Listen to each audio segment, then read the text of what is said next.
ये कहानी एक ऐसे आदमी के ऊपर आधारित है जिसे एक लड़की से प्यार हो जाता है। अपनी मेंटल कंडीशन की वजह से वो उस लड़की के हाथ पैर काट देता है ताकि वो किसी और के साथ घपाघप ना कर पाए। उसके बाद उनकी लाइफ में क्या होता है वो हम आज की इस एक्सप्लेनेशन में देखने वाले हैं। आज मैं इस मूवी को एक्सप्लेन करने वाली हूँ। इस मूवी का नाम है बॉक्सिंग हेलिना और ये मूवी 1993 में रिलीज हुई थी। मूवी के स्टार्टिंग में हमें फ्लैश सीन को देखते हैं जहाँ निक नाम का बच्चा अपनी माँ को पराये मर्दों के साथ देखता है। दैट मीन्स कि उसकी माँ का बहुत लोगों के साथ अफेयर था। तभी हम प्रेजेंट की स्टोरी को देखते हैं और निक काफी बड़ा हो गया है और रिसेंटली उसकी माँ की डेथ हो गई है। उसके बाद निक हॉस्पिटल जाता है जहाँ हमें पता चलता है कि निक एक बहुत बड़ा डॉक्टर है। हॉस्पिटल के बाद निक अपने घर जाता है जो उसकी माँ की डेथ के बाद उसे विरासत में मिली थी। निक वहाँ पहुँच के काफी रोने लगता है क्योंकि वहाँ उसका बचपन बीता था। शाम को वो डॉक्टर लॉरेंस के साथ एक पार्क क्लब में जाता है जहाँ वो हेलिना नाम की एक खूबसूरत लड़की को देखता है जिसे देख के निक का स्पाइडरमैन खड़ा हो जाता है। दरअसल निक हेलिना को पहले से जानता था।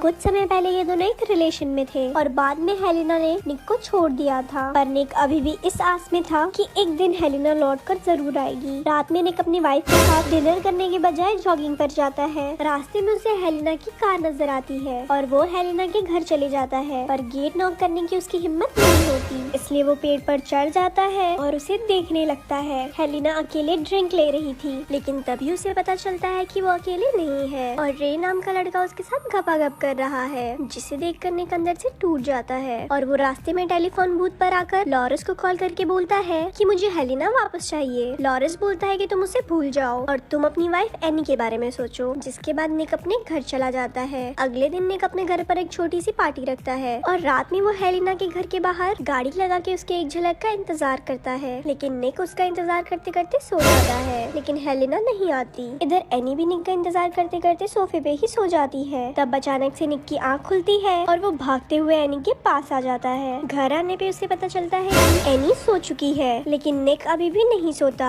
क्योंकि उसे प्यार का बुखार लगा था। वो उस टाइम पे हेलिना को कॉल करता है। हेलिना अपनी नींद खराब करके बहुत मेहनत से घपाघप कर रही थी। फोन उठाने के बाद निक को उसकी घपाघप की आवाज सुनाई देती है जिसके कारण निक की बात करने की हिम्मत नहीं होती और वो फोन काट देता है। इधर हेलिना का भी मूड खराब हो जाता है क्योंकि रे उसे अच्छे से सेटिस्फाई नहीं कर पा रहा था। दोनों के बीच इसी बात से बहस हो जाती है और रे वहाँ से चला जाता है। अगली सुबह रे फिर से हेलिना के घर पर आकर क्लब जाने के लिए इनवाइट करता है, पर हेलिना बोलती है कि मैं थोड़ी बिजी हूँ क्योंकि मुझे एक छोटी सी पार्टी में जाना है। कल मैं मैक्सिको चली जाऊंगी। जिसे सुन के रे वहाँ से गुस्सा होकर चला जाता है। शाम को निक के घर पे पार्टी थी और सारे गेस्ट आए हुए थे लेकिन निक की निगाहें किसी और को ही ढूंढ रही थी। थोड़ी देर में हेलिना वहाँ आ जाती है और निक उसे देख के काफी खुश होता है। हेलिना निक से बोलती है कि अब तुम यहाँ रहते हो? निक बोलता है हाँ, ये घर मुझे विरासत में मिली है। हेलिना निक को अपना बैग पकड़ा के पार्टी एंजॉय करने लगती है। तभी एक रजल नाम का आदमी निक से पूछता है कि वो लड़की कौन है, जिस पर निक बोलता है कि उसका नाम हेलिना है। रजल निक से बोलता है कि तुम यहीं रुको और खुद जाके हेलिना से पलंग तोड़ने की बातें करने लगता है, जिसे देख के निक के पिछवाड़े में आग लग जाती है। उसके बाद हेलिना सब कुछ उतार के पार्टी में ही नहाने लगती है, जिससे पार्टी के सभी लोग उसे नोटिस करने लगते हैं। जिसके बाद निक की वाइफ उसे अकेले में ले जाके पूछती है कि तुमने हेलिना को इनवाइट क्यों किया, क्या तुम इसके साथ पहले सोए थे? जिसके कारण दोनों में बहस हो जाती है। थोड़ी देर में हेलिना और रजल दोनों निक से बोलते हैं कि पार्टी बहुत अच्छी थी और हम दोनों सोने जा रहे हैं। ये सुन के निक की फटके चार हो जाते हैं और निक मन ही मन सोचता है कि मुझ में क्या कमी थी। अगले दिन हेलिना फिर से निक को कॉल करती है और बोलती है कि मेरा बैग तुम्हारे पास है और मुझे एयरपोर्ट के लिए लेट हो रहा है, इसलिए तुम मेरा बैग मुझे एयरपोर्ट पे पहुंचा दो। एयरपोर्ट पहुंचने के बाद निक उसका वेट करता है और हेलिना आते के साथ ही निक पर बहुत ज्यादा गुस्सा करती है क्योंकि उसे निक चूतिया इंसान लगता था। तभी वो अपने बैग में देखती है कि उसका एड्रेस बुक उसके बैग में नहीं है, जिससे हेलिना और भी ज्यादा गुस्सा हो जाती है। निक उससे बोलता है कि मुझे इसके बारे में कुछ भी नहीं पता, शायद तुम्हारा एड्रेस बुक घर पे रह गया होगा, तुम मेरे साथ चलो, मैं तुम्हें दोबारा एयरपोर्ट छोड़ दूंगा। घर पहुँचने के बाद निक उसे खाने के लिए पूछता है लेकिन हेलिना उसे साफ मना कर देती है। तब निक उसे बोलता है कि तुम बस एक ड्रिंक ले लो, जिस पर हेलिना मान जाती है। घर के अंदर आने पर हेलिना एक ड्रिंक लेती है। वो निक से अपना एड्रेस बुक मांगती है और निक उसे बुक दे देता है, लेकिन निक के बुक देने के तरीके से साफ पता चल रहा था कि उसने जानबूझ के ये सब छुपा रखा था। उसके बाद हेलिना गुस्से में वहाँ से पैदल जाने लगती है। निक उसे पीछे से आवाज लगाने लगता है और सड़क पे खड़े होकर हेलिना उससे बात करने लगती है। तभी पीछे से एक गाड़ी आती है और हेलिना का एक्सीडेंट हो जाता है और वो गाड़ी हेलिना के दोनों पैर को कुचल देती है। तभी सीन स्विच होता है और हम हॉस्पिटल को देखते हैं जहाँ निक के बारे में बातें चल रही थी कि निक काफी दिनों से हॉस्पिटल नहीं आया। या तो उसे काम छोड़ देना चाहिए या उसे कुछ रीजन बताना चाहिए। शाम को डॉक्टर लॉरेंस निक से मिलने जाता है और वो उससे पूछता है कि तुम इतने लंबे समय से कहाँ थे। तभी लॉरेंस को निक के दूसरे कमरे से एक लड़की की आवाज सुनाई देती है, जहाँ वो दोनों जाके देखते हैं कि हेलिना को होश आ गया था, जिसे देख के डॉक्टर लॉरेंस भी काफी शॉक हो जाता है। निक डॉक्टर लॉरेंस से बोलता है कि हेलिना का एक्सीडेंट हो गया था, जिसके कारण उसके दोनों पैर डैमेज हो गए थे और फाइनली मुझे उसके दोनों पैर काटने पड़े। अब वो यहाँ सेफ है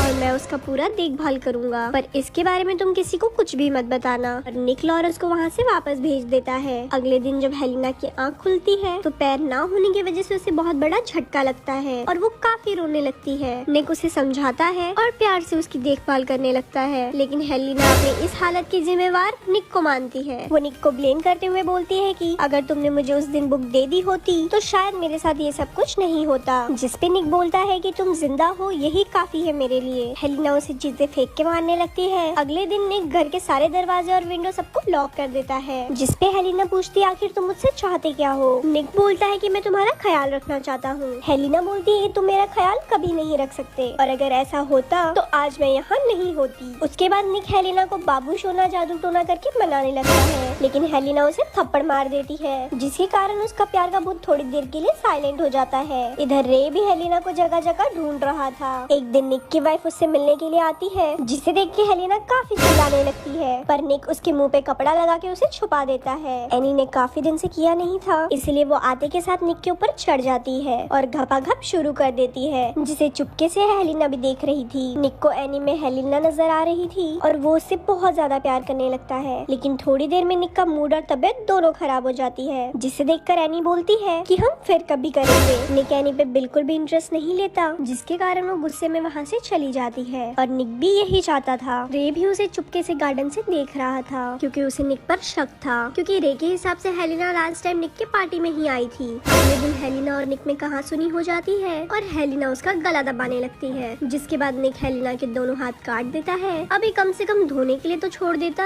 एक दिन हेलिना निक से पूछती है कि तुमने मेरे साथ ऐसा क्यों किया। वो उससे एक गन मंगवाती है और कहती है कि तुम मुझे शूट कर दो, क्योंकि ऐसी जिंदगी से मर जाना बेहतर होगा, पर निक उसे शूट नहीं कर पाता। दूसरे दिन निक एक नई लड़की को बुला के उसके साथ घपाघप करता है, जिससे हेलिना भी काफी एंजॉय करती है। अगले दिन हेलिना निक से पूछती है कि क्या तुम सच में मुझसे प्यार करते हो। निक बोलता है कि हाँ। हेलिना बोलती है कि मुझे किस करो, और किस करते समय दोनों घपाघप करने लगते हैं, लेकिन घपाघप के बीच में रे वहाँ आ जाता है और वो हेलिना की ये हालत देख के निक को बहुत मारता है। वो निक को जान से मारने वाला था, लेकिन हेलिना बोलती है कि तुम उसे छोड़ दो और उसे वहाँ से जाने के लिए बोलती है। रे वहाँ से चला जाता है और हेलिना जोर जोर से आवाज लगा के निक को उठाने लगती है। जब निक की आँख खुलती है तब वो देखता है कि ये सब कुछ एक सपना है। हेलिना का बस पैर फ्रैक्चर हुआ था और उसका हाथ पैर सही सलामत था। लास्ट में हम व्यूवर्स को पता चलता है कि ये सब कुछ निक की ओवर थिंकिंग की वजह से हुआ था और निक की मेंटल कंडीशन कुछ ठीक नहीं थी। और ये मूवी यहाँ खत्म हो जाती है। ऐसे ही और स्टोरीज सुनने के लिए हमारे पेज को लाइक करें। धन्यवाद।